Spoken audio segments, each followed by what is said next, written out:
எது ரொம்ப பிடிக்குதோ, எது உங்களை ரொம்ப ஆட்சி செய்தோ அதை 2வது வாட்டி யோசிச்சு பாருங்களேன். உண்மையாவே அது உங்களுக்கானதுன்னா உங்களுக்குன்னு புரியும், இல்லைன்னா தட்டி போயிடும். எப்பொழுதோ படித்ததெல்லாம் நினைவுபடுத்திக் கொள்கிறேன். ஏன் தெரியுமா? எனக்கு நினைவில் இருக்குது. நான் எதை படிக்கிறேனோ மீண்டும் அதை ஒரு முறை நினைத்து பார்க்கிறேன். நினைவில் வைத்துக் கொள்வதற்கான சூட்சுமம் இதுதான். நீங்கள் எதை நினைக்கிறீர்களோ அதை இன்னொரு முறை நினைக்க வேண்டும். உங்கள் மனதிலிருந்து அது விலகவே விலகாது. பெற்றோர்களுக்கு சொல்லுகிறேன், உங்கள் குழந்தை வீட்டிற்கு பள்ளிக்கூடத்திலிருந்து வருகின்ற பொழுது காலையிலிருந்து சாயந்தரம் வரைக்கும் என்ன ஆச்சுன்னு உட்காந்து கேளுங்க. அதுக்கு சொல்ல வந்துருச்சுன்னா உங்கள் குழந்தையை மிகப்பெரிய தலைவராக உருவாக்குவதற்காக முதல் அடியை நீங்கள் எடுத்து வைத்து விட்டீர்கள் என்ற அர்த்தம்.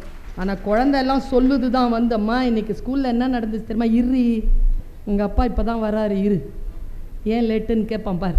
கதையாக சொல்லும். முதல்ல அந்த கதையை கேட்டுரும், அப்புறமா நீ உன் கதையை சொல்லு. அம்மா இன்னைக்கு மேத்ஸ் டீச்சர் என்ன சார், எல்லாம் வாயை மூடு, முதல்ல போய் மேத்ஸினுடைய டியூஷனை முடி, அப்புறம் உன் கிளாஸில் என்ன சொல்கிறதுன்னு